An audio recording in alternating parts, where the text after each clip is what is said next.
Ысык көлдө инфраструктуралык иштер жигердүү жүрүп жаткандыктан аймак курулуш жабдыктарга муктаж. Андыктан Караколдогу эски темир бетон ишканасын эксплуатациядан чыгарууга мүмкүн эмес. Ал дагы деле ыкчам буйртмаларды аткарып, регионду темир бетон продукциясы менен камсыз кылууда. Суббота и воскресенье күндөрү тынбай иштейбиз, анткени срочный заказдар да бар. Былтыр болсо 3 школа болду. Ошол 3 школаны Морек фонд развития Сикуля ошол аркылуу финансировать этип, Өрүктүдөгү школдукун, Шапактын школдун 1-этажыныкын, ошол школдордун баарын заказдарын биз аткарып беребиз да. Жетай демалышсыз иштен жумушчулары гана эмес, ишкананын дагы алы кетет. Кыш мезгилинде сезонго байланыштуу иш токтоп турган маалда заводдун жабдыктарын оңдоп түзөө иштерин жүргүзүп турушат. Каракол шаарынын ичинде былтыртан бери ошо жолдордун четиндеги арыктарды реконструкция кылып атышат. Ошолорго деген заказ беришкен бизге. Ошо былтыр алып бүтпөй калды. Бүткөнчө кар жаап, кыш түшүп кеткенде мына могуреки арычный лотоктор мына ошол мэрияныкы. Мэрияныкын бияка сактап койгонбуз. Эми буюрса күн жылып, кар кеткенден эле баштап буларды алар продолжать этип кое башташат да. Бүгүн курулуш материалдарга суроо талап күчөп жаткандыктан жетекчилик ишканага жаңы технологияларды тартууну пландап жатат. Ал ишке ашып калса, жаңы жумушчу орундарды түзүү жана региондордун экономикасын илгерилетүүгө эле багытталат. Кыргыз өкмөтү акылдуу шаар инвестициялык долбоору боюнча милдетмелер аткарылбаганына байланыштуу Кытайлык тарап менен түзгөн келишимден чыгууну чечти. Тең инвесторлор долбоорду ишке ашырууну создуктуруп, ал эми биздин жарандардын жолдордогу коопсуздугун камсыздоо абалы татаал бойдон кала бергендигине байланыштуу бул долбоорду өз күчүбүз менен ишке ашырууну чечтик, деди инвестицияларды алга жылдыруу жана коргоо боюнча агенттигинин директору Эсенкул Момункулов. Келишимде белгиленген мөөнөттөрдөн тышкары долбоорду ишке ашыруу боюнча сапатсыз документтер, атап айтканда техника-экономикалык негиздеменин сапатсыз даярдалышы дагы себеп болгон. Кыргыз Республикасынын өкмөтү акылдуу шаар долбоору боюнча келишимден чыгуу чечимин кабыл алды. Анткени бул долбоор боюнча Huawei жана инвесторлор 60 күндүн ичинде техникалык документацияны даярдаш керек эле. Бул технико-экономическое обоснование, ТЭО жана проектно-сметная документация, ПСД. Бул документтер убагында бизге келген жок жана ошондой эле сапатсыз деп айтсак болот.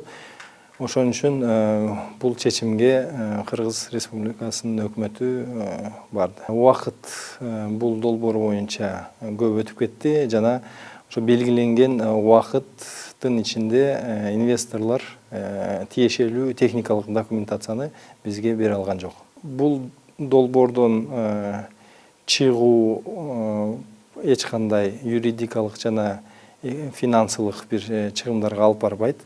Анткени бул долбоор ишке ашырылышы үчүн толук техникалык документациялар болгондон кийин гана күчүнө кирмек.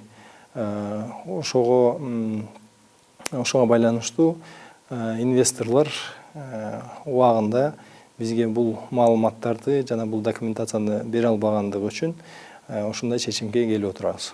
Ошон үчүн толугу менен азыр бүт тарап менен бул келишим токтотулду десек болот. Бул өзүңүздөр билесиздер, бул келишимде Huawei компаниясы, China Veterans жана ошондой эле AK Minerals компаниялары бар болчу. Премьер-министр мамлекеттик ишканаларды башкаруу тутумун реформалоо чаралары боюнча жумушчу кеңешме өткөрдү. Өкмөт башчынын айтымында, азыр көптөгөн мамлекеттик ишканаларда төмөнкү экономикалык көрсөткүчтөр байкалууда. Экономика министри Артем Новиков көйгөйлөрдү чечүү үчүн тармактык мамлекеттик органдардын жана мамлекеттик мүлктү башкаруу боюнча фонддун функцияларынын так ажыратылышы, мамлекеттик ишканалардын жана мамлекеттик компаниялардын жетекчилерин тандоо жана дайындоо механизмдерин кайрадан карап чыгуу, мамлекеттик мүлктү башкаруу жыйынтыктарын баалоо механизмдерин киргизүү жана муниципалдык менчикке берилген мамлекеттик менчикти ажыратуу боюнча жагымсыз тажрыйбаны жоюу каралууда деп белгиледи. 2018 жылы Кыргызстанда жапайы жемиш өсүмдүктөрүнүн түрлөрүн сактоо боюнча эл аралык долбоор ишин баштайт. Өкмөт аппаратынын жетекчисинин орун басары Эдуард Турдалиевдин Гореев атындагы ботаникалык бактын жана АКШнын Миссури ботаникалык багынын өкүлдөрү менен жолугушуусу өттү. Миссури ботаникалык багы өсүмдүктөрдүн генетикалык ресурстарын сактоо үчүн техникалык жабдууну акысыз негизде берет. Ошондой эле чоң эмес аянтты жапайы жемиш өсүмдүктөрүн иликтөө жана өстүрүү үчүн пайдаланат. Мындан тышкары Миссури ботаникалык багы Кыргызстандагы ботаникалык багынын коллекциясын эсепке алуу жана иликтөө жүргүзүү үчүн программалык камсыздоо берүүгө ниеттенүүдө. Премьер-министр жол коопсуздугу боюнча Улуу Британиянын эксперттери менен жолугушту. Тараптар өлкөдөгү жол коопсуздугун жогорулатуу боюнча биргелешкен күч-аракетти консолидациялоого мүмкүнчүлүгүн талкуулашты. Туруктуу транспорт үчүн чыгыш альянс уюмунун директору Эмма Макленнон жол коопсуздугу маселеси дүйнөнүн бардык мамлекеттеринде актуалдуу болуп саналат деп белгиледи. Ал маалымдагандай, Кыргыз Республикасынын Ички иштер министрлигинин жол кыймылы коопсуздугун камсыздоо боюнча башкы башкармалыгы менен учурдагы абалды талдоо жана сунуштарды иштеп чыгуу боюнча жолугушуу өткөрүлгөн. Ал аймакты жайгаруу үчүн Кыргыз өкмөтү жетиштүү саясий эркээ жана мунун өзү долбоордун ийгиликтүү ишке ашырууда маанилүү фактор катары саналарын баса белгиледи. Анын пикиринде алгач иштин артыкчылыктарын белгилеп, Бишкектеги кооптуу саналган кесилиштерди аныктоо зарыл. Ал ошондой эле уюмдан акылдуу шаарды ишке ашыруу боюнча тийиштүү сунуштамалар берилерин билдирди. Япониянын Кыргызстандагы атайын жана толук ыйгарым укуктуу элчиси Йосихиро Ямамура биздин өлкөдөгү буунун балдар фонду ЮНИСЕФ өкүлү Юкия Мокуо жана Борбор Азиядагы буунун баңгизат жана кылмыштуулук боюнча башкармалыгынын аймактык өкүлү Ашита Металл ортосундагы алмашуу ноталарына кол коюу болду. Бул салтанатка премьер-министр Сапар Исаков катышты. Натыйжада Япониянын өкмөтү буу баңгизат жана кылмыштуулук боюнча башкармалыгы жана ЮНИСЕФ тарабынан ишке ашырылчу 2 программаны трансулуттуулук кылмыштуулукка, терроризмге жана баңгизатты мыйзамсыз жүгүртүүгө каршы туруу, эне жана баланын ден соолугун коргоо тутумун чыңдоо программасын ишке ашыруу үчүн Кыргызстанга $6,2 миллион бөлмөкчү. Сапар Исаков өз сөзүндө Япония өкмөтүнө үзгүлтүксүз колдоо көрсөтүүсү үчүн ыраазычылык билдирип, аталган келишим алкагында ишке ашырылчу программалар Кыргыз өкмөтүнүн артыкчылыктуу багыттары менен үндөш экендигин билдирди. Илимий диссертациялар жана статьялардын санына эмес, сапатына көңүл буруу керек. Окумуштуулар бизнес менен кызматташтыкта иш алып барса, чоң натыйжаларын берет. Өкмөттүн билим берүү, маданият жана спорт бөлүмүнүн башчысы Алмаз Бейшеналиев көтөргөн маселелерди академиктер колдоого алышты.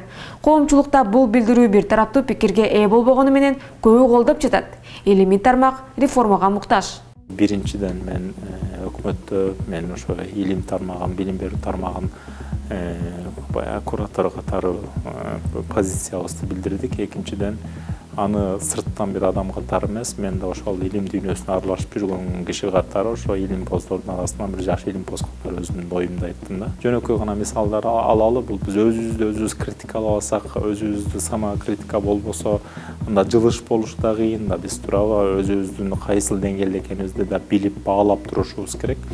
Ошондуктан эң биринчи айтып атам, бул илим дүйнөсү биринчиден өзүнчө изоляцияда жатат. Мындайча айтканда, коом менен активдүү катышпай, экономикага салым кошуу жагын көп ойлонбой эле өзүбүздүн ичинде гана кайнап атабыз да. Ушул нерсени карап көргөндө илим дагы экономикага салым кошуучу тармакка айланыш керек. Ошондой потенциалы бар. Жана дүйнөдө илим бүгүнкү күнү билим берүү, илим изилдөө, анын натыйжасында чыккан инновациялар, анан ошонун негизинде экономикага өсүшкө, өнүгүүгө салым кошуп жатат. Бир эле илим бул экономикага салым кошот дегенден алысмы сөзсүз. Илимдин өнүгүүсү менен бул маданият болсун, интеллектуалдык деңгээл болсун, мамлекеттин бардык тармагында өсүш болот. Анткени илим ошол бардык тармакты сүйрөгөн бул локомотив тармак болуп эсептелет да. Экинчиден эң жөнөкөй мисалдарды алып көрөлү дедим. Мен ошо жазылып жаткан илимий иштердин, ошо макалалардын, ошол эмгектердин, монографиялардын жана диссертациялык иштерди алып көрсөңүздөр, ошо Кыргызстанда бир аз тар чөйрөдө калгандай байкалат да. Бул боюнча бир гана мен тарых багытында мисал бердим, бирок бул мисалдын негизинде бардык эле диссертациялык кеңештердин ишине кайрылгым келди да. Жөнөкөй эле мисалды айтсак, биз диссертациялык темаларды жана Кыргызстанга байланыштырып жасабыз да. Мындайча айтканда, биздин илимпоздорду Кыргызстандын ичинде чектеп жатабыз. туура Кыргызстан маселелерин изилдешибиз керек. Бул биринчи максат. Бирок ошону менен бирге биздин илим постторубуз региондун деңгээлинде, дүйнөнүн деңгээлинде илим изилдөөлөргө чыгыш керек. Ошолор жөнүндө ойлоо, ой пикир, анализдерин айтып башташ керек. Ошону doğru келди да, мындайча айтканда дүйнө бүгүн агаламдашып жатса, биз дагы отуруп өзүбүздүн ичибизде кайнай берүүнүн мааниси жок болуп жатат да. Мисалы мындай болду да, Ирландияда бир жакшы модель түзүлдү. Ошо илим дүйнөсү күтүп отура бербестен бизнес чөйрөсүнө барып өздөрү кайрылышты да. Биз ошо бизнес дүйнөсүндө эмне керек болсо, кандай проекттер керек болсо ошолорду изилдеп берели, анализдериңерди жүргүзүп берели, фирмалардын өнүгүүсү боюнча теориялык баардык маселелериңерди биз эсептеп берели, ошондой эле консультацияларды берели деп, мындайча айтканда бизнес дүйнөсүнө басып барып биринчи салам беришти. Анан бизнес дүйнөсүндө да эмне керек? Теория керек, аларга дагы акыл керек, аларга да консультация керек дегендей. Ошентип эки тарап бири-бири менен иштешүүнүн натыйжасында мына көрүп атасыздар бүгүн ошо Ирландия мисалы ошо бизнес чөйрөсү менен билим берүү, илим тармагы биргелешип мына азыр өнүгүүнүн жакшы модельдери башталды. Мен да ойлоп жатам, ошо Кыргызстанда ишкерлер менен биздин илим чөйрөсү, билим берүү тармагы тыгыз иштешсе, ортодо көп жакшы жаңылыктар чыгат да. Илим чөйрөсү эшигибизди бекитип албай кайра ачып, биз мындайларды изилдеп бере алабыз, бизде ошол потенциал бар, бизде ошол күч бар десек, менин оюмча бизде коомчулук муну туура кабыл алат деген ойдомун. Ошонун убактысы келип жетти окшойт да. Анан ошо дүйнөнүн өнүгүү трендтерин алып көрсөңүздөр да, ошо тажрыйба, практика менен теория айкалышпай жаткандыгы, илим бизде кагаз түрүндө жазылып эле, ал эч ким окубай, эч нерсеге жарабай калып кетип атат да. Мен ошону айтып жатам, биз жазып жаткан ошо диссертациялардын актуалдуулугу ошо мамлекеттин өнүгүүсүндө болобу, дүйнөнүн өнүгүп жаткан трендинде болобу, актуалдуу болушун камтышыбыз керек. Оңой темаларды жактап алганга качпай, биз ошол жасаган ишибиздин натыйжасында ушул тармакта ушундай өсүш болот деп конкреттүү ишеним болуш керек болуп жатат. Ошо жаш жаңы илимди изилдейм дегендердечи. Ошол маселеге кайрылдым. Андан кийин дүйнөдө илимий тармакта коллаборация деген маселе бар. Бул биргелешип иштөө маселеси. Ошо азыр мындайда биздин Улуттук илимдер академиясы Байланча мамлекеттин Улуттук илимдер академиясы менен келишим түзсүн, анан биргелешип бир проектте иштейбиз дегендин doğru өтүп кетти. Азыр ар бир профессор, доктор өзүнүн деңгээлинде, ар бир илим пост өзүнүн деңгээлинде, же кичинекей лабораториянын деңгээлинде дүйнөнүн башка илим посттору менен биргелешип иштөө мүмкүнчүлүктөрү ачылды. Мындайча айтканда, мекемелер аралык, мамлекеттер аралык келишимдерди күтпөстөн бүгүн илим посттор бул жерден туруп Американын, Африканын, Азиянын түрдүү жерлери менен биргелешип өз алдынча иштей алышат. Чогуу макала жазалы деп, чогуу проект жазалы деп, чогуу лаборатория түзөлү, чогуу студенттерге баягы со авторство кылып, жетекчилик кылып берели деген маанидечи. Ушуну биз көтөрүп чыгып, ушу демди ойго түшүбүз керек болуп жатат да. Анан ошо жаңыча мына талап болуп турат бүгүн технопарктар түзүү маселеси. Мына өкмөт жаңы токтомун иштеп, азыр буюрса жогорку кеңеште да бул мыйзам каралган жатат. Кыргызстанда технопарктарды ачуу, ошол эле идеяларды, стартап борборлорун түзүү, ошону жайылтуу маселелер тууралуу биз илим посттор бир аз кеңири мындай ойлонушубуз керек болуп жатат. Көрүп жатасыздар, мына бүгүнкү күнгө чейин дипломдук иш жаздырып атабыз бүтүрүүчүлөрүбүзгө, баягы студенттерибизге. Ошо дипломдук иш канчалык деңгээлде ким колдонуп жатат ошону? Жазылат, студент ошончо иш үчүн 3 ай, 6 ай иштейт, ал дипломдук иштер барып архивде жатып атат бүгүнкү күнү тилекке каршы.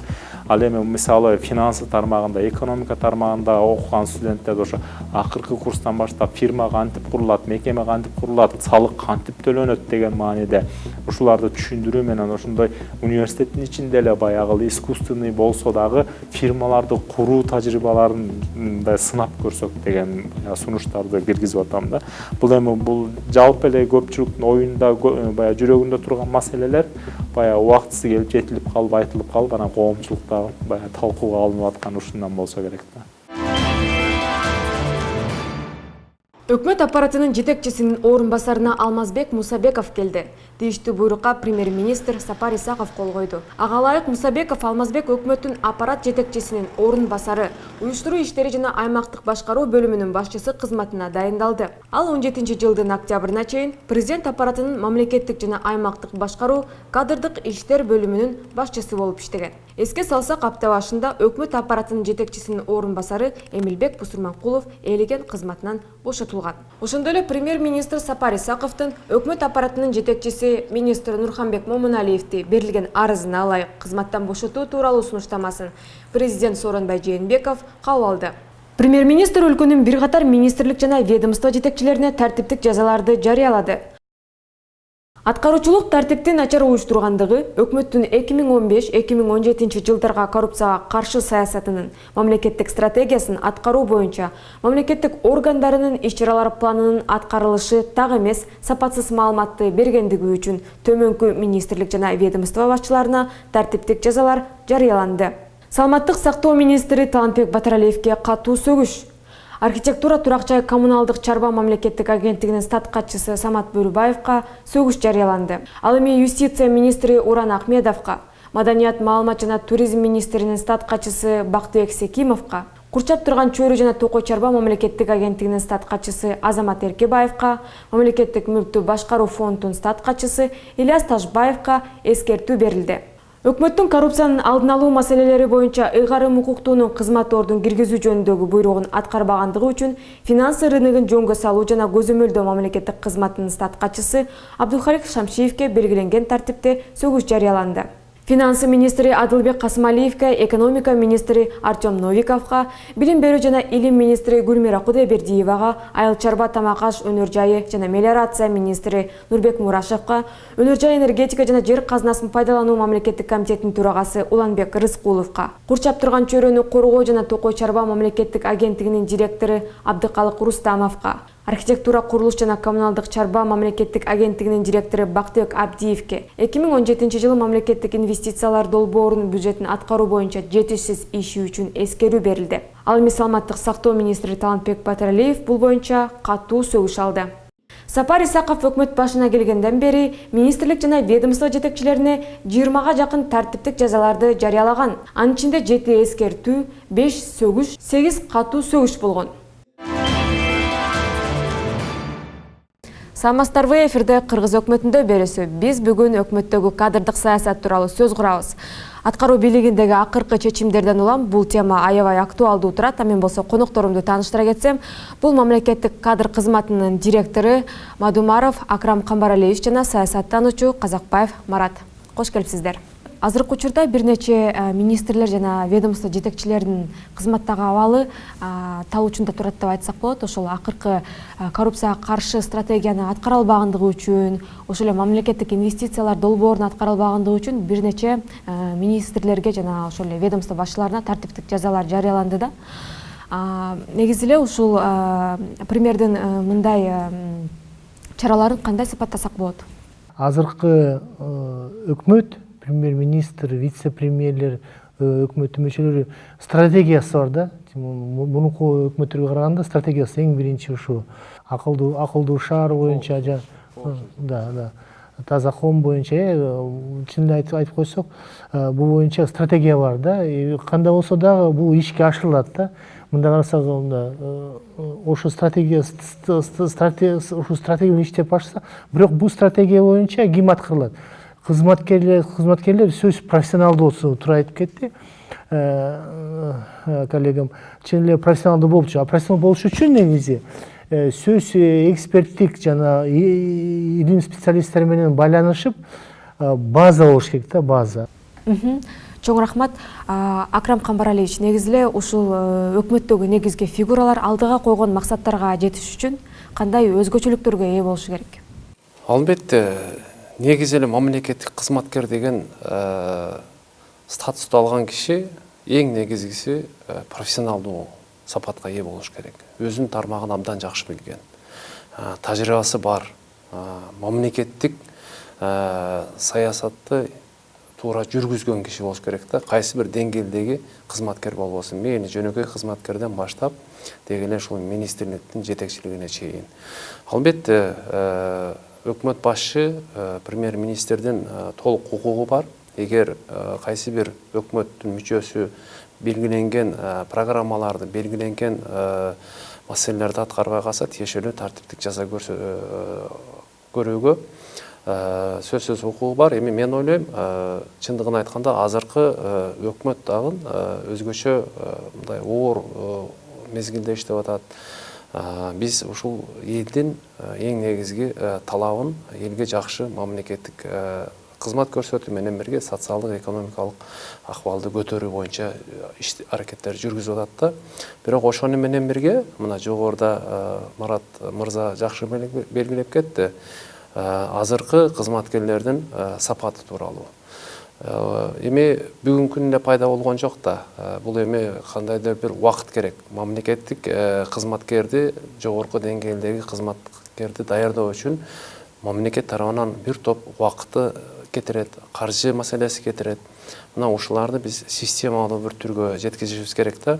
Мен ойлойт элем, ушул азыркы кызматка коюу бизде эми мыйзамга ылайык атайын кызматка коюу жоболору бар, саясий кызматтын өзүнүн жоболору бар. Анын мамлекеттик жана муниципалдык кызматка өтүү бул атайын мыйзамдын негизинде ишке ашырылат. Бул ушул мамлекеттик жана муниципалдык кызматты коюу бул азыр акырын системага келтирип атабыз. Мына азыр улуттук резерв боюнча ишти баштадык. Ошону менен бирге мына жогоруда Мурат мырза жакшы белгилеп кетти.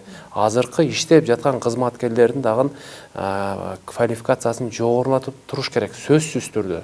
Мына региондогу өзгөчө жетекчилерди борборго алып келип, азыркы замандын талабына ылайык келген технологияларды окутуп айтып турбаса, адам баласы мамлекет кызматкер болобу же кайсы бир тармакта иштебесин, сөзсүз түрдө дайыма ушул квалификацияны жогорулатып турууга зарыл деп эсептейбиз да. Ушул жаатта иштерди жүргүзүп атабыз. Кудай буйрса бир жыйынтык келет деген ойду айтмакмын.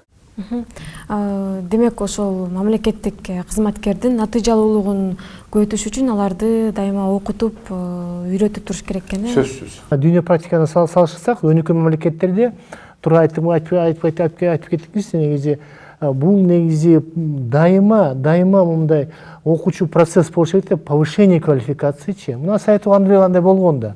Бул жакшы опыт, советтик опыт эле болсо алышыбыз керек да.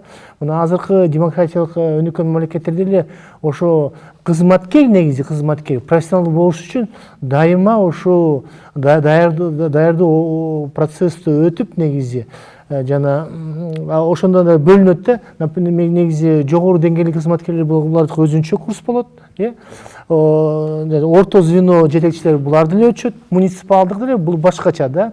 Иши мындай карасаң, ар бир категориясына сөз стратегия болуш керек да. Стратегияны окуткан процесс болуш керек, окуучу процессчи. Ошол эле мезгилде дагы бир мындайча айтканда системаны колдонсок болот да. Тилекке каршылуу система акыркы мезгилде ошо кадр саясатында кадрларды мындайча айтканда кызматка коюуда колдонулуп жатат ротация маселеси. Борбордон регионго, региондон борборго деген ротация маселелери дагы ошо ишке киргизишибиз керек да. Себеби биз мына борбордо Мурат мырза айткандай мындай менеджер деген бул уюштуруучулук жөндөмү күчтүү, азыркы замандын талабына ылайык келген абдан көп, мына ушул күндө абдан көп бизде жакшы мындайча айтканда дасыккан кадрлар дагы жүрөт. Бул баягы ротация системасыны биз сөзсүз түрдө теге киргизишибиз керек да. Ушул мен Кудай берсе ушул өкмөткө дагы тиешелүү жетекчилерге дагы бул маселелер боюнча сунуштар берип атабыз. Ошону менен бирге дагы бир маселени карашыбыз керек. Мамлекеттик кызматкерлердин мотивациясын дагы карашыбыз керек. Биз стимулдаштырышыбыз керек. Эми биз абдан жакшы кадрларды, өтө дасыккан кадрларды кээде биз тарта албай калабыз. Эмне үчүн дегенде бизде мамлекеттик кызматкерлердин айлык акысы деген маселе болуп атат. Социалдык коргоо маселелери болуп атат. Мына азыр көп учурда чоң кызматтарга келгенден кийин, анан кайра кызматтан кеткенден кийин ал киши мындайча айтканда көчөдө калып калат да. Чындыгын айтканда, биз ошондуктан биз азыр резерв системасын киргизип, биз ошо резервге киргизишибиз керек. Албетте сөзсүз түрдө бир жакшы бир талапты күчтүү коюп, ошол жактан бир жакшы тыянак чыгарууда бул эми комплекстүү маселе. Мен оюмча Мурат мырза коштолуп керек. Негизи туура айттыңыз. Италияда аякта сөз ротация болот экен, илгериденчи аякта түштүк түндүк бар экен негизи. Ошо түштүк жагынан сельскохозяйственный югтан негизи сөз Миланга алып келет экен, Туринге иштегенгечи, түндүктөн промышленный районда аякта түштүк барып иштеп келет экен. Ошондой экен да негизи. Кээ эле ушу өзү түндүктөн болуп негизи өмүр бою ушу кызматта негизи түш жакта иштептир да. Эч деле мындай жамандык жок да. А бизде мындай карасак кандай маселе бар? Мындай кээ чиновниктер негизи ушу Бишкектен Чүй областынан чыкпай эле бияк же ош жакта такыр эле барбай эле негизи түндүк андай тура эмес. ротация мына азыр кандай позитив жакшы жасап атпайбы негизи ошо укук органдардан жана аскерий органдардан алар уже иштеп атышат. Приказ деген приказ да, буйрук берсе кете берет да. Ошон үчүн бул опытты, бул тажрыйбаны сөзсүз мына мамлекеттик эмеге кызматка киришиш керек да, сөзсүз ротация болуш керек. Ар бир резюмеде характеристика боюнча каякта иштеп келген. Мына дүйнө мамлекеттерде, демократиялык мамлекеттерде аякта кызматкер сөз, например, ар бир райондо иштеп келгендер ошондо эме жакшы иштеди деп негизи жакшы мындай преимуществосы болот экен да булардыкычы. Ошондо биз эске алып коюшубуз керек да. Экинчиден бул эме баягы Марат мырза айткандай, ошол мамлекеттик кызматкер келечекте кадрдын профессионалдуулугуна, тажрыйбасынын молчулугуна дагы биз шартты түзүп берелик да. Себеби ар кайсы региондо иштеп келип, анан мамлекеттин мындай чоң кызматтарда иштесе, ал ошол борбордо отуруп, ошол кайсы региондун маселеси эмне бар экендигин билип туруп, туура чечим кабыл алганга бул жерде шарт түзүлмөк да. Рахмат. Ошол эле дагы бир азыркы өкмөттүн демилгеси бар. Таза коом улуттук санариптик трансформациянын алкагында 2019-жылга чейин мамлекеттик кызматкерлерди катуу көзөмөлгө алуу. Ошондо бүгүнкү күндө коомчулук мамлекет кызматкер жумушка келди, канча объем иш жасады, эмнелерди аткарды, ошонун баары көрүнүп туруш керек экен да. Негизи ушуга жетиш үчүн кандай кадамдарды кылышыбыз керек, мүмкүнбү? Бул эми азыр биздеги коом Кудайга шүгүр ачык коом. Кайсы бир деңгээлдеги жетекчилерди салыштырмалуу мына 10-15 жылга да илгериге салыштырмалуу азыр граждандык коом, эл дайыма мындай көзөмөлдөсө жакшы болуп калды да. Бул абдан жакшы нерсе. Себеби мамлекеттик кызматтагы өзгөчө чоң кызматтагылар дайыма элдин көзөмөлүндө болгондо ошончолук жакшы мындай иштин эффективдүүлүгү жүрөт да. Бул эми албетте мына таза коом программасынын алкагында көзөмөлдөө жүргүзүү бул сөзсүз түрдө мына азыркы замандын жаңы технологияларын пайдалануусу, мындайча айтканда ишке киргизүүсү менен чогуу жүрүш керек деп эсептейбиз. Учурда бул боюнча азыркы өкмөт дагы бир топ жумуштарды жүргүзүп атат. Биз айтып кетелик, мисалы үчүн мына кадр кызматы тарабынан азыр баягы адам ресурстарын башкаруу, ушуну автоматташтырылган системасын киргизип атабыз. Себеби бизде маалымат базасы сөзсүз түрдө болуш керек да, маалымат. Мындайча айтканда ким экендиги жөнүндө биз ушул отуруп эле мындай бир кнопканы басып, мисалы үчүн Мадумаров Акрам же болбосо Казакбаев Марат деп бир басканда ошол мындай чыгыш керек да, ким жөнүндө мына ошондо баягы жумуш абдан жакшы жылат, анан ыкчам жүрөт да. Азыркы заман ушул учур бул ыкчамдуулуктун заманы. Ким алдыга биринчи тез кеткен болсо, ошончо ошол баягы мамлекеттерден ошончолук өнүкүү жолуна болот.